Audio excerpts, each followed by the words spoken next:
साक्षी, प्रथम, निशाद, प्लीज अपना अपना कैमरा ऑन करो बेटा। हाँ जी,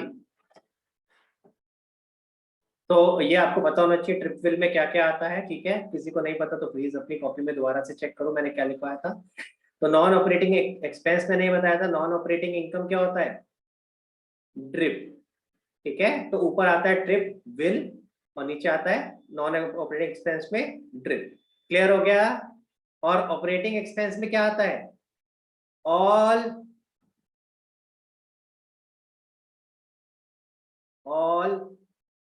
indirect expenses other than non operating expenses। Clear हो गया? याद आ रहा है सबको? गाइस मेरी आवाज आ रही है आप लोगों को?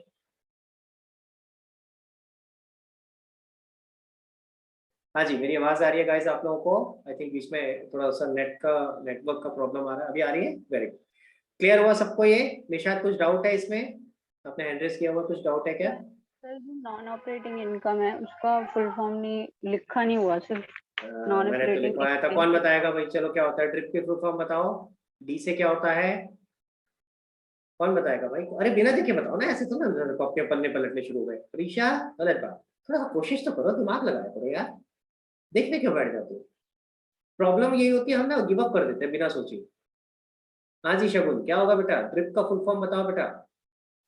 सर डी की फुल फॉर्म है डिविडेंड रिसीव। और बढ़िया, लिखो निशा साथ साथ जल्दी लिखो। Dividend receive. आर से rent received. Rent receive. I से इंटरेस्ट रिसीव। Very good. और पी से profit on sale of machine. Machine नहीं बेटा, profit on sale of fixed asset या इन्वेस्टमेंट। ठीक है? Yes sir. क्लियर? तो मशीन तक क्यों लिमिट करो? अगर मैंने बिल्डिंग बेची उस पर प्रॉफिट हुआ तो नहीं आएगा, वो भी यही आएगा। Yes sir. ठीक है, चलो। हाँ जी, आर से क्या था?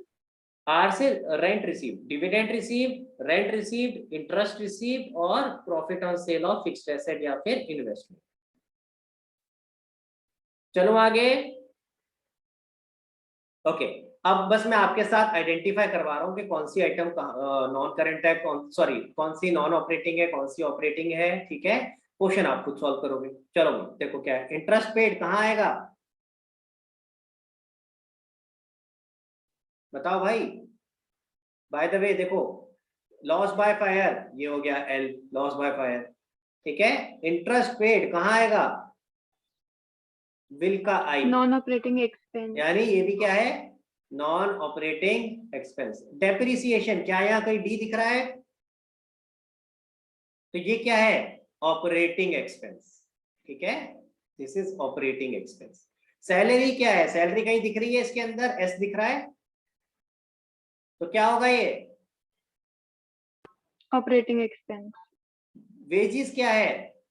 क्या दिख रहा है कहीं? डब्ल्यू दिख रहा है, लेकिन ये डब्ल्यू वेजिस नहीं है भाई। वेजिस डब्ल्यू से क्या होता है? Writing of deferred revenue expenditure. ठीक है, तो ये वेजिस नहीं है, तो ये भी क्या है? Operating expense.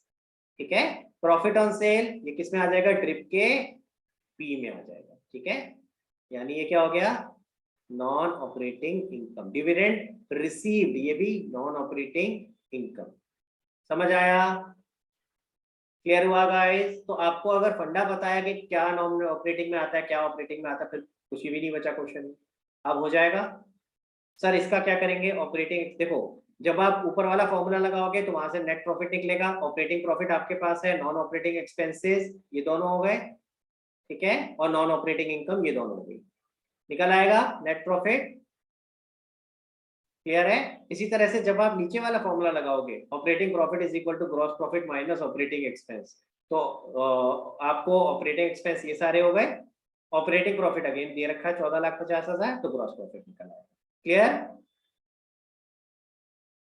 हाँ जी, बाकी लोग बोलो भाई, समझ आ गया कैसे करना है? नहीं आया तो भी बता दो यार, मैं करके दिखा दूंगा, लेकिन मैं ये नहीं चाहता हाँ बस ऐसी मुंडी हिला जाओ। हाँ क्लियर है? कम से कम करके दिखाओ भाई। प्रथम, अरम, आरव, साक्षी, क्लियर है आपको? ग्रेट, बहुत बढ़िया। चलो मुझे अच्छा लग रहा है, इसका मतलब आपको समझ आ गया। इसकी फोटो खींच लो एक बार। चलो भाई, अब साक्षी तेरे डाउट्स पे आ जाते हैं। क्या डाउट्स भेजे थे बेटा आपने? निशात, आपने एक और डाउट भेजा है कुछ? Yes sir. Customer account not recorded in the list of sundry debtor, now being recorded. Now being recorded इसका मतलब क्या है भाई? इसका मतलब है कि आप जब लिस्ट बना रहे थे, आपको याद होगा लिस्ट मैंने समझाया था, आप सारे डेटर्स को ऐड करते हो और उसका टोटल उठा करके सन्ड्री डेटर में बैलेंस शीट में लिखते थे, तो गलती से ये मिस हो गया, यानी हमारे डेटर उतने से कम है। समझ आ रही है बात निशा? ठीक है, तो अगेन इसके अंदर दोनों एंट्रीज हो सकती है डिपेंडिंग अपॉन आपकी टीचर ने आपको क्या सिखाया है। हम इसमें सन्ड्री डेटर टू जो भी कस्टमर का नाम है वो भी लिख सकते हैं और सन्ड्री डेटर टू सस्पेंस भी कर सकते हैं। मैंने आपको बताया था मेरे हिसाब से सन्ड्री डेटर टू सस्पेंस होना चाहिए। क्यों? क्योंकि जब हम सन्ड्री डेटर की लिस्ट बना रहे हैं तो कोई एंट्री नहीं करते। एक्चुअली अगर देखा जाए तो टेक्निकली कोई एंट्री नहीं हो रही, हम तो टोटल कर रहे हैं ना बस उनका। समझ आ रहा है मेरी बात? ठीक है, तो हम कोई जो भी डेटर है, जो भी कस्टमर है, हम उसके अकाउंट को क्रेडिट करते नहीं है टेक्निकली। ठीक है, तो आपका टू कस्टमर मेरे हिसाब से नहीं आना चाहिए, लेकिन अगेन अगर कोई टीचर कह रही है कि नहीं टू कस्टमर लिखो तो लिख देना। तो अगर मैंने किसी को काटा होगा, आई थिंक निशाद ये डाउट है आपका, मैंने टू कस्टमर किसी को काटा होगा, अगर आपकी टीचर बोल रही है वो करना है तो वो करना है। मेरे हिसाब से सन्ड्री डेटर टू सस्पेंस होना चाहिए, लेकिन अगर आपके टीचर ने सन्ड्री डेटर टू कस्टमर कराया इट इज ओके। क्लियर? चले आगे। हाँ जी, चलो अब आ जाते हैं साक्षी आपके डाउट पे। तो कहाँ भेजा है साक्षी आपने? मेरा क्या भेजा भाई? मेरे को पहले ग्रुप पे डालना पड़ेगा। और कोशिश करा करो बेटा, ग्रुप पे पूछा करो ताकि सब लोगों के पास शेयर हो जाता है अपने आप, है ना? ठीक है, देखो भाई क्या है, Rakesh keeps incomplete record of business, he gives you the following information, capital at the beginning of the year। मैं लिखना शुरू कर रहा हूँ, ठीक है, क्वेश्चन को पढ़ पढ़ के। यानी ये क्या हो गया? ओपनिंग कैपिटल कितना है? 8 लाख। साक्षी अनम्यूट कर लेना बेटा, और जहां दिक्कत हो समझ नहीं आ रहा पूछ लेना। Capital at the end of the year, यानी ये क्या हो गया? Closing capital. क्लोजिंग कैपिटल कितना आ जाएगा? Closing capital 6,20,000 rupees. 2,50,000 was withdrawn by him for his personal use, तो ये क्या हो गया? ड्रॉइंग्स 2,50,000। ठीक है, एज राकेश नीडेड, बेटा एक बार म्यूट कर ले साक्षी, की जरूरत होगी तो मैं बोलूँ, पीछे से आवाज काफी आ रही है। हाँ, as Rakesh needed money for expansion of his business, he asked his wife for help. His wife allowed him to sell her ornaments and invest that amount into the business, which came to rupees 30,000। तो ये क्या है? एक तरह से additional capital, उसने अपनी बीवी के जेवर बेच के बिजनेस में लगा दिया 30,000। कैलकुलेट प्रॉफिट या लॉस एट द एंड। इसमें कहाँ प्रॉब्लम है साक्षी, बताओ बेटा, आपने निकाला है कुछ? सर इसका ये जो आंसर दिया हुआ था तो मुझे समझ नहीं आया, इन्होंने पीएनएल तो बनाया है लेकिन इन्होंने इसमें डाला कैसे कैपिटल एट द एंड, क्योंकि ड्राइंग्स को तो बैलेंस शीट में रखते हैं ना। तूने सिंगल एंट्री सिस्टम करा है बेटा? सिंगल एंट्री नहीं अभी नहीं किया। तो ये उसी का क्वेश्चन है बेटा। नहीं सर अभी नहीं किया। ये उसी का क्वेश्चन है। अच्छा हाँ, सिंगल एंट्री वाला चैप्टर जब तू करेगी सिंगल एंट्री सिस्टम, तो एग्जैक्टली उसमें यही चीज बता रखी है। क्या फॉर्मूला निकल के आता है वहां से? Closing capital. अगेन मैं अभी डिटेल में नहीं जा पाऊंगा कि वो कैसे निकला, क्योंकि वहां पूरा डिटेल में समझाया है। तू चाहे तो मेरा सिंगल एंट्री वाला वीडियो देख लियो, वहां से तेरे को क्लियर हो जाए। ठीक है, तो क्लोजिंग कैपिटल आपका दे रखा है 8 लाख। यहाँ से शुरू करते हैं, हम रिवर्स चलते हैं, प्लस करते हैं ड्रॉइंग्स और माइनस करते हैं एडिशनल कैपिटल। तो ड्रॉइंग्स कितनी है? 2,50,000 और माइनस किया, कहाँ गया भाई? एडिशनल कैपिटल 30,000, ये माइनस कर देंगे। ये कितना आ गया? तो 8 और 2 10,20,000। ये 10,20,000 इसको कहते हैं एडजस्टेड कैपिटल। ये सारी चीजें single entry system. Sir closing capital 6,20,000 है। सॉरी, जल्दबाजी में गड़बड़ हो जाती है, इसको सही करते हैं जरा। 6,20,000 मैंने ओपनिंग ले लिया। हाँ, तो कितना हो गया ये? 8,70,000, 8,40,000, 40,000। अब इसमें से माइनस कर देंगे ओपनिंग कैपिटल, तो ये क्या आ जाएगा हमारे पास? ओपनिंग कैपिटल कितना था? 8 लाख, तो ये आ जाएगा प्रॉफिट। ये वाला कॉन्सेप्ट सिंगल एंट्री सिस्टम में पूरा ढंग से समझाया हुआ है, तो उसका एक बार वीडियो देखते हैं, वहां से क्लियर हो जाएगा। ये सिंगल एंट्री सिस्टम चैप्टर का question. Okay sir, thank you. हाँ, और बताओ, और कोई डाउट था तेरा साक्षी?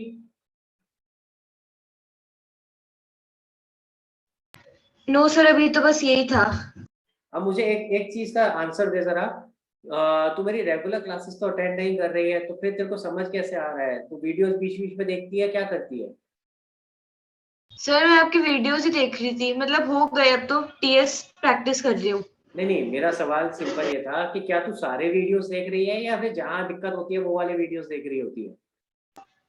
नहीं, मैं सर ऑलमोस्ट ही देख लेती हूँ क्योंकि एक्सप्लेनेशन के लिए काम आते हैं। अच्छा अच्छा, मतलब अदरवाइज वैसे 100% सारे वीडियोस नहीं देख रही, बट हाँ जहां जहां तेरे को लगता है कि जरूरत पड़ती जा रही है देखती जाती है उसको। ठीक है, चलो कोई भी। Yes sir. ठीक है, कोई दिक्कत नहीं है। तू एक बार सिंगल एंट्री सिस्टम वाला देख, वहां से तेरे को समझ आ जाना चाहिए ये। और अगर उसके बाद भी दिक्कत आती है तो मुझे बता दियो। हाँ प्रथम बताओ बेटा। सर मेरे टेस्ट में डिप्रिसिएशन आ रहा है और उसमें मशीनरी डिस्पोजल भी आ रहा है, हाँ तो तो ये वो शगुन बता दो। किसने, शगुन तूने भी पूछा था ना भाई? Provision yes for sir. Depreciation clear हुआ तेरे को? तूने दोबारा पूछा ही नहीं यार, मैं भी भूल गया उसके बाद। अभी उसने सर डेप्रिसिएशन का नाम लिया तो सर याद मैंने आया। वीडियोस सर मैंने वीडियोस देख लिए थे तो तो इस वजह से समझ आ क्लियर हो गया? गया। बहुत बढ़िया, चलो मेरा यस सर। काम, मेरी मेहनत बच गई, थोड़ा डबल मेहनत हो जाती, बच गया। हाँ प्रथम, तेरा एसेट डिस्पोजल अकाउंट भी आ रहा है? नहीं सर, मैम कह रहे चॉइस आ जाएगा, अगर मशीनरी डिस्पोजल बनाने को बोला है तो ही बनाना। नहीं तो तू मेरे से क्या पूछना चाह रहा है? मतलब मैं तेरे को सिखाऊं एसेट डिस्पोजल या नहीं सिखाऊं? हाँ सर, वीडियो अगर है तो वो बता दो। वीडियो चेक करना पड़ेगा यार, वीडियो है कि नहीं है। नहीं तो मैं अभी अगर बताऊंगा, देखो जरा, अगर मेरे पास डेप्रिसिएशन का बना हुआ होगा ना यहाँ पे, तो वो तो ज्यादा देर नहीं लगेगी। Let me just have a look. फिर तो मुझे 5 मिनट लगेंगे समझाने में, मुश्किल नहीं है। या चल let me look, have a look पहले। अगर वो है ना ऐसे डिस्पोजल इसके अंदर बनाया है मैंने, लास्ट में बनाया है। एक काम करता हूँ, पहले मैं वीडियो चेक करता हूँ।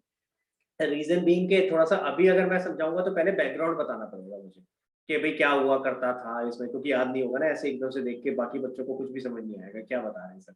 है क्या ऐसा लगेगा पता नहीं कौन सा लैंग्वेज बोल रहे हैं, तो इसीलिए ऐसे समझ नहीं आएगा। तो एक काम करता हूँ, पहले देखता हूँ अगर वीडियो मिल जाता है तो अच्छी बात है। तेरा पेपर कब है बेटा? सर 26 से शुरू है। चल तो अभी एक क्लास और हो सकती है बीच में, राइट? तो यस सर। अगर वीडियो मिल गया मैं भी तेरे को भेज दूंगा, ठीक है?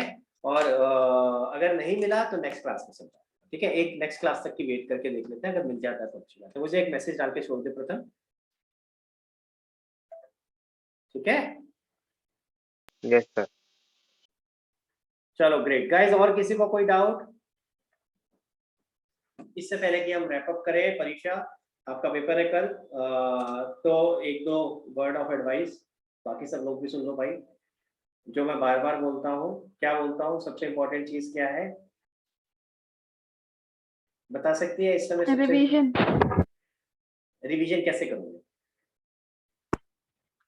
अच्छा, मैं तो पेपर करने के बाद वाला रिवीजन बोल रही थी। हाँ वो तो है ही है, अभी पर तो अब मैं तूने फ्रेश रिवीजन हूँ। वर्ड बोल दिया तो मैंने कहा पूछ लेता हूँ, रिवीजन कैसे कर रही है? मैं तो अरिहंत वाले जो सॉल्व्ड एग्जांपल्स है मैं वो वाले कर रही हूँ जिससे गलतियां पता रहे। अब गाइस एक चीज ध्यान से सुनना मेरी बात। अब आप सब लोग के पेपर ऑलमोस्ट आने वाले हैं, चाहे कोई भी सब्जेक्ट हो, कोई भी, ये बेसिक कॉमन चीज है जो ध्यान रखिए। क्या कॉमन चीजें हैं? जब भी आप रिवीजन करने शुरू करो तो प्लीज रिक्वेस्ट है, बुक मत उठा के बैठ जाना। सबसे पहले रिवीजन कहाँ से होनी चाहिए? अपने नोट्स से, ठीक है? क्या आपने अभी मतलब पूरे साल तो नोट्स बनाते आ रहे हो, एंड में क्या होता है, रिवाइज करना होता है बुक उठा के बैठ जाते हैं, समझ में कहाँ से आएगा? फिर परेशान हो गई यार ये क्या है, कुछ समझ ही नहीं आ रहा। तो नोट्स को पढ़ो, सर ने क्या बताया था, हमने क्या नोट किया था, उसको रिकॉल करो, पढ़ो उसे। फिर जब एक बार वो रिकॉल हो जाए फिर बुक उठाओ और फिर क्वेश्चन करो। अब क्वेश्चन की जगह आई वुड सजेस्ट इलस्ट्रेशन करो। क्यों इलस्ट्रेशन करो? दो रीजन। जब आप इलस्ट्रेशन करते हो तो एक तो इलस्ट्रेशन में, अगर क्वेश्चन में हम बात करें तो उस किसी एक चैप्टर में अगर 20 क्वेश्चन, तो वही चीज इलस्ट्रेशन में सारे वही सारे कॉन्सेप्ट सिर्फ 5 या 6 इलस्ट्रेशन में कवर हो जाए। तो आपको नंबर ऑफ क्वेश्चंस या जो भी प्रैक्टिस करनी है वो कम हो जाते हैं ऑटोमेटिकली। सो हमेशा कभी भी रिवाइज करना हो तो इलस्ट्रेशंस करनी चाहिए। समझ आ रही है मेरी बात? तो एक फायदा ये हो जाता है कि आपके सारे प्रॉब्लम इलस्ट्रेशन में कवर हो गए। दूसरा फायदा, इलस्ट्रेशन करोगे तो उसके आंसर्स अवेलेबल है। नहीं तो क्या होगा, क्वेश्चन करोगे फिर सोचोगे यार ठीक कराए कि नहीं कराए, फिर ढूंढोगे कहाँ आंसर लिखा हुआ है इसका, ठीक है? बस उसमें एक ही ड्रॉबैक होता है, क्या? क्योंकि आंसर अवेलेबल है तो हमारी निगाह वहीं जाती है। तो भैया प्लीज उसके ऊपर कुछ रख लो। जब तक नहीं रखोगे तो निगाह जाएगी ही जाएगी, फिर आप कितनी मर्जी कहो मैं नहीं देखूंगा, क्या लिखा है नहीं लिखा है, तो चली जाएगी भाई, जितना मर्जी कुछ कर लो कुछ नहीं हो पाएगा, वो चली जाएगी, उसके ऊपर कुछ छुपाओ, उसको रखो कुछ, ठीक है। दूसरी चीज, परीक्षा रिवीजन से पहले एक स्टेप और था, आप तो ये कहते हैं कि पेपर करने के बाद रिवाइज कर लो, पेपर करते वक्त के लिए एक सबसे इंपॉर्टेंट पॉइंट जो 99% बच्चे अभी भी नहीं कर रहे होंगे, जो कि है स्पीड के ऊपर काम करना। ध्यान रखना, क्या आपका जो कितने मार्क्स का पेपर, आपका 40 मार्क्स का पेपर है, 2 घंटे मिलेंगे अब, तो यानी कि हर मार्क्स के लिए कितने मिनट है? वो मैं कैलकुलेशन भूल गई। हाँ भूल गई तो दोबारा कर लेते हैं भाई, मैं भी भूल गया एक्चुअली, क्योंकि पहले मैंने आपको 1.5 घंटे के हिसाब से कैलकुलेशन कराई थी फाइनल, हाँ वो 1.5 घंटे का ही लिखा है ना, हुआ है। तो अब 2 घंटे के हिसाब से कर लेते हैं यार अभी बैठ करके, तो 2 घंटे का मतलब हो गया कितने मिनट, 120। तो 40 मार्क्स 120 मिनट्स, ठीक है। 1 मार्क 3 मिनट। अगर इसके हिसाब से देखें तो 1 मार्क 3 मिनट, पर प्रॉब्लम क्या होगी, प्रॉब्लम ये होगी कि अगर हम इसके हिसाब से चलेंगे तो हमारा बफर नहीं रहेगा, रिवीजन का टाइम नहीं रहेगा, तो हम इसके हिसाब से नहीं चल सकते, हमें थोड़ा सा टाइम निकाल करके रखना है। तो अगर मैं इसमें से 20 मिनट निकाल दूं, यानी कि अगर मैं मान के चलूं 40 मार्क्स के लिए, मैं बना रहा हूं आपके साथ, मुझे भी नहीं पता कितना क्या बैठना चाहिए, तो लेट से अगर 100 मिनट मान के चलो, 20 मिनट हम बफर लेके चलते हैं, ठीक है। तो कितना हो गया भाई, 1 मार्क का क्वेश्चन 100/40 कितना आ गया, 2.5। वेरी गुड, 2.5 मिनट में हो जाना चाहिए, this should be your target, समझ आया। यानी अब आपके पास कितने मौके मिलेंगे, आप 2 घंटे का पेपर कर रहे हो तो आपके पास हाफ एन आवर 4 बार आएगा, half an hour half an hour half an hour, ठीक है। तो हाफ एन आवर का हम अपना एक टारगेट रखते हैं, यानी 30 मिनट्स में, सॉरी उल्टा करते हैं, इधर इधर मार्क्स है उधर मिनट्स है, मैं इसको उल्टा लिख दूं कि 2.5 मिनट में 1 मार्क, हाँ ठीक है, ऐसे लिख लेते हैं। क्लियर हो गया गाइस, तो यानी 1 मिनट्स में 1/2.5 मार्क्स, यानी 30 मिनट्स में कितना हो गया, 1/2.5 इंटू 30, करो जरा कितना आएगा भाई, 12 मार्क्स। तो इसको मैं नीचे अलग से लिख देता हूं, तो आपका टारगेट क्या होना चाहिए, 30 मिनट्स में 12 मार्क्स का पेपर हो जाए, ठीक है, this should be your target, आपके दिमाग में अब ये फिक्स हो जाना चाहिए, ठीक है, क्लियर। और इसको भी मैं ऊपर उल्टा कर देता हूँ, ये वाला हटा देता हूँ, नीचे वाले को करते हैं, बॉक्स में डालते हैं कितने मिनट में कितने मार्क्स का, ये करके चलते हैं ताकि एक ही तरीके से याद हो सके, 2.5 मिनट में 1 मार्क का, यानी 30 मिनट में 12 मार्क्स का हो जाए, समझ आई बात, क्लियर। तो अब आपने क्या करना है, परीक्षा हर आधे घंटे बाद चेक करना है क्या मेरे 12 मार्क्स का पेपर हो गया कि नहीं, तो पहले आधे घंटे बाद 12 का होना चाहिए, अगले आधे घंटे बाद 24 का होना चाहिए, फिर उसके अगले आधे घंटे बाद 36 का होना चाहिए, समझ आ रही है बात। तो इस तरीके से मोटा मोटा जरूर देखना, अगर आप ये ट्रैक करके चलोगे तो आई एम टेलिंग यू 100% पूरा पेपर करके आओगे, और अगर ये ट्रैक नहीं करोगे तो एंड में भाग रहे होगे, फिर गलतियां होंगी, चाहे हो सकता है पेपर फिर भी पूरा हो जाए, लेकिन फिर एंड में भाग रहे होगे, शुरू से नहीं भाग रहे होगे, शुरू में आप अननेसेसरी टाइम वेस्ट कर रहे होगे ऐसी जगहों पे जहां पे आप अवॉइड कर सकते हैं, ठीक है। एक और इम्पोर्टेंट चीज याद रखना, एक तो ये इंपॉर्टेंट बात हो गई, ठीक है, इस तरीके से ये नोट कर लो भैया, फोटो वोटो खींच लो, ध्यान रखो इस चीज का। और ये सिर्फ अकाउंट्स के लिए नहीं है, सारे पेपरों के लिए है मेरे भाई, ये कॉमन बातें हैं जो मैं बता रहा हूँ, सिर्फ अकाउंट्स के लिए नहीं है, ठीक है। और इम्पोर्टेंट बात क्या है, जब आप पेपर कर रहे हो कहीं भी अटक जाओ तो याद रखना, मैं क्या बोलता हूँ, जिंदगी में कहीं भी फंसो तो क्या होता है, मूव ऑन, ठीक है, लाइफ में कहीं भी फंस जाते हैं, ठीक है, तो हम क्या कहते हैं, मूव ऑन। गर्लफ्रेंड छोड़ के चली गई, बॉयफ्रेंड छोड़ के चला गया, तो क्या कहते हैं, इस तरह याद ऐसे ही याद रहेगा तो मैं क्या करूँगा, है ना, मूव ऑन ऐसे याद आएगा, तो मैं ऐसे तो याद आएगा नहीं। तो प्लीज याद रखना कि कभी भी ऐसा हो जाए तो ऐसे उदास होकर नहीं बैठ जाना, है दिल पे लगा के बैठ गए, नहीं हो रहा, नहीं आ रहा समझ में, क्या बताया सर ने, मूव ऑन, ठीक है, बहुत इंपॉर्टेंट चीज है, याद रखना। और कुछ परीक्षा, एनीथिंग एल्स जो माइंड में हो, कुछ डिस्कस करना हो, चलो गाइस, तो I will not take much of your time, अब क्लोज करते हैं, मैंने सोचा था थोड़ा सा जल्दी कर देंगे, लेकिन इंपॉर्टेंट चीजें थी जो डिस्कस कर ली हमने। गाइस गोइंग फॉरवर्ड ना, मैं बीच में एक क्लास और लूंगा and then I will give you a break, break इसलिए क्योंकि आप अपनी पढ़ाई अपने कर सको। तो जिन लोगों को डाउट्स होंगे ना, तो प्लीज मेरे से डाउट्स पूछते रहना, ठीक है। मैं बीच में कुछ क्लासेस के लिए ब्रेक कर दूंगा, एक क्लास अभी और लूंगा जरूर। उसका रीजन ये है कि मैं कुछ एक दो चीजें डिस्कस करना चाहता हूँ, इंपॉर्टेंट चीज, जैसे अभी ये बात कर डिस्कस कर रहा था ना 30 मिनट्स में 12 मार्क्स, ये सारी बातें मैं एक बार बाकी बच्चों के साथ भी डिस्कस करना चाहता हूँ। तो नेक्स्ट एक मैं मैंडेटरी क्लास रखूंगा, वो प्लीज अटेंड कर लेना। जो डाउट्स होंगे वो भी दूंगा, प्लस जो इंपॉर्टेंट बातें होंगी वो दोबारा से डिस्कस करूंगा, ठीक है। एंड देन उसके बाद I will not take your classes, फिर हम नेक्स्ट सेशन में जो 12th की होंगी वहां क्लासेस करेंगे। अगर आपको फिर से, मैंने इतने सारे पेपर भेज दिए भैया, कम से कम 9-10 पेपर भेज दिए आपको, और चाहिए और चाहिए किसी को तो बता देना और भेज दूंगा। पॉइंट इज कि इतने कर लो तो बहुत है, ठीक है। बट करो पेपर पे, देखो मैं अपनी तरफ से जो कर सकता हूँ कर रहा हूँ आप लोगों की हेल्प, लेकिन अगर आप अपनी हेल्प नहीं करोगे तो फिर कुछ नहीं हो सकता, ठीक है। आपने सुना होगा ना, भगवान भी उनकी हेल्प करते हैं जो अपनी हेल्प पहले खुद करते हैं। तो प्लीज अपनी हेल्प करना खुद करना पड़ेगा। हम लोग आपको सपोर्ट कर सकते हैं, चाहे वो मैं हूँ, आपका टीचर हो, चाहे आपके पेरेंट्स हो। पेरेंट्स भी आपको जो फैसिलिटीज दे सकते हैं, जो सपोर्ट कर सकते हैं, कर रहे हैं। अब at the end of the day it is your effort, जो ज्यादा मेहनत करेगा वो आगे बढ़ेगा। हाँ निशा पूछो बेटा। सर आप टर्म 2 के भी 2 टेस्ट चेक करने रहते हैं, तो चेक हाँ करके बेटा, भेज दीजिए। आई ट्राई, वो एक रह गया था तो एक बार मैसेज डाल के छोड़ दे यार। मैं वो वाले 2 टेस्ट, एक टेस्ट पेपर का तो मैं आपको बनाकर देखता हूँ, अगर एक का तो भेज दूंगा, तो एटलीस्ट एक तो अभी चेक कर ही दूंगा, ठीक है। आई एम नॉट श्योर मैं 2 कर पाऊंगा कि नहीं, बट देखते हैं, मैं करता हूँ, कोशिश करता हूँ। मेरे को एक बार मैसेज डाल दे, let me try it out, ठीक है। क्लियर है गाइस? तो प्लीज एक जो क्लास रखा वो जरूर अटेंड कर लेना, उसमें गोली मत करना, चाहे आपका पेपर अकाउंट का हो चुका हो चाहे नहीं हुआ, प्लीज वो अटेंड जरूर करना, ठीक है। चलो okay guys, all the best, bye bye bye everyone. और पेपर वेपर करके मुझे बताना फिर कैसा हुआ। Bye bye.